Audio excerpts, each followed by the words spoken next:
members, welcome to this week's version of the Q Golf Club podcast. This week we've got Superintendent Adam Robertson discussing what we're doing behind me here, just to the right of the second fairway. Also, what we'll be looking at is some member feedback. We asked a couple of weeks ago if there's any questions or any information that members would like in regard to these podcasts. So we'll be also looking at the line planning of the second fairway as well. Take it away, Adam.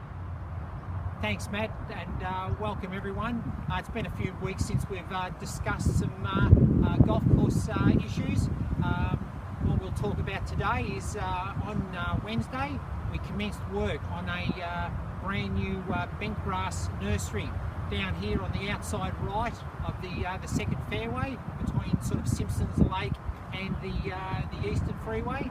This site originally was a very old turf nursery, and talking to the historians, it wasn't actually used that often. So what we've done, the committee in their wisdom have wanted to convert it through to a bent nursery that we can grow our own grass and use on a brand new reconstruction, or possibly resurface one of our old power greens that has a newly constructed sand base. So this week we commenced work here. The bent grass that we're going to be growing on here is the Mackenzie bent. The Mackenzie bent is what we've been using for the last 2 years on the holes 1, 8, 3, and now on 14, 15 and 16. So just to keep the continuity of the grass variety, we're going to sow this down in bent grass. At the moment, what we've done around the outside is basically box out the area, grade a plane across the base, and so that we can get water flow from one end to the other. We're putting a drain through to the centre and the outside, and then we'll be boxing it, filling it with the same sand growing media that has been used on all these greens. Again, keeping the same performance characteristic of the sand that we've used. So that way we have consistency, we just continue the same consistency throughout. The amendments that will be used on the sand will be the same as we've used on the greens. It's going to be very important that we have uniformity, as I was just discussing, with the sand, and that will also mean that the fertiliser and the amendments we use to hold some moisture and hold some nutrition is the same as what's in the greens. That way we get a nice interface of the same material. We don't have any layering of different materials, we have the same material, and that way we keep the profile the same all the way through. Some members may not realise this will actually be our second nursery.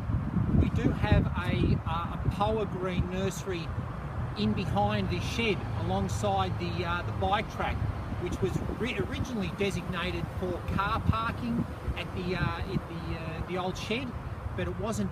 We didn't need the car parking, so we had boxed out that area much the same as this, with the same sand, and built a power nursery with the grass from the first green when we reconstructed going down into that area, so that we could use that to repair areas on the golf course. So this will supplement our bent greens, and then we've got the material to patch any time we need to patch any of the bent greens. What we've done on this nursery, as the same as we did on the other nursery, is that we've actually lined the areas in plastic, so we have no contaminants or roots from the trees actually coming up from underneath. So what we've done, we've used putting down a plastic liner. The black plastic will help to keep any migration of any tree roots coming up through the nursery, and also anything wanting to venture over the sides. We will keep a bead of mulch around the outside that we will continually spray to keep out any weed from coming in over the edges, and that'll give us an area to turn off around the edge. So basically we're building a, you can really say a big bowling green out here, with which will be our new bent nursery.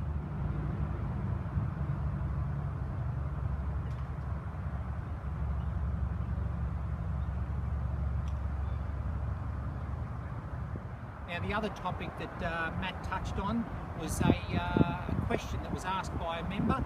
Thanks Rod for sending one in. Rod was inquiring, he would be interested to know how successful or otherwise the line planting's been on the fairways that were line planted, and what percentage of grass on these fairways is now Santarana, and how does that percentage compare with what was expected. Thanks for your question, Rod. I'll start with just a quick history on the process. The second fairway was our first line planted fairway, and that was in January of 2011.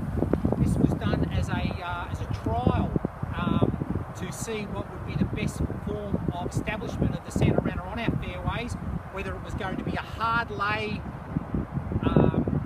works like we did on the 10th fairway, or could line planting supplement getting the Santarana through our fairways.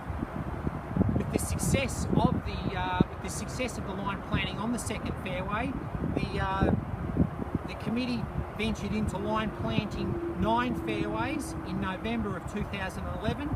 That was 5, 6, 7, 8, 9, 13, 15, 16 and 17.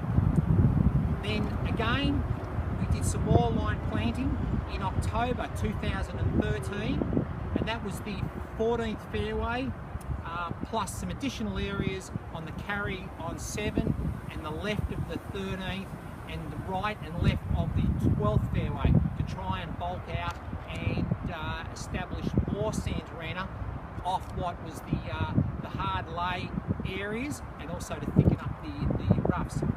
I think that it has been very successful. What the committee set out to achieve has been achieved.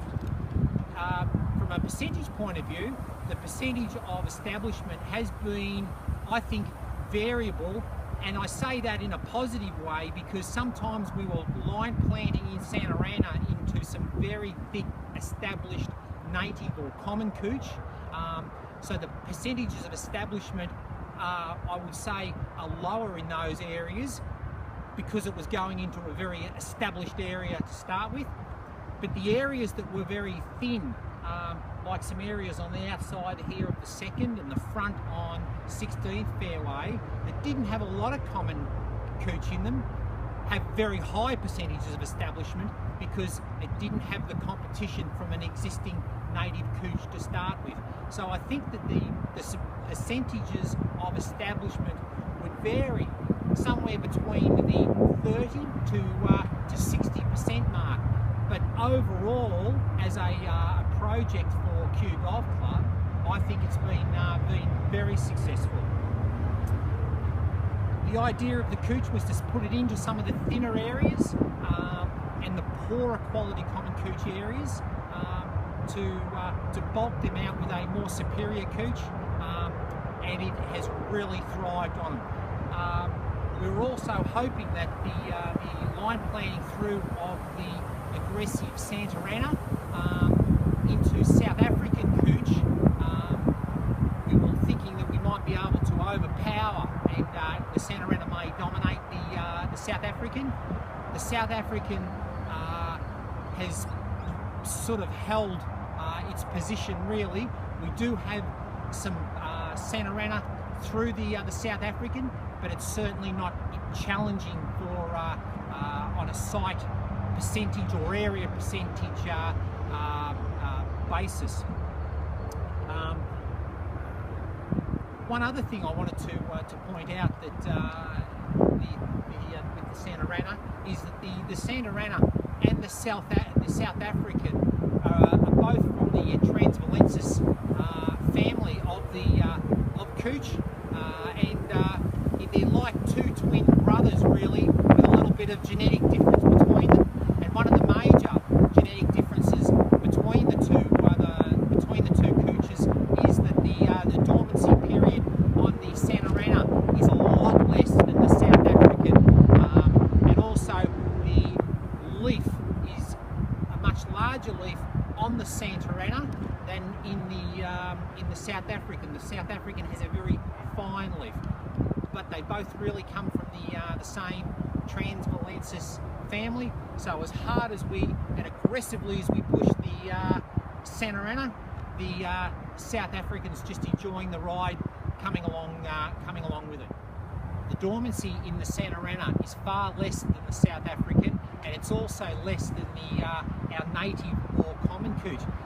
This might be a good topic to discuss and have a look at in August, because coming to the end of winter, it is really evident the difference in the dormant native and the South African, but the not dormant Santa Ana, and you can really clearly see it, and then you can really get a feel of the more so the percentages then. So that might be a good topic that we can do in August. What I'll do, I think I've downloaded a lot of information there, but it's we've got a couple of really interesting things on the go with the nursery, and also the observations on the cooch, and I wish everyone happy golfing.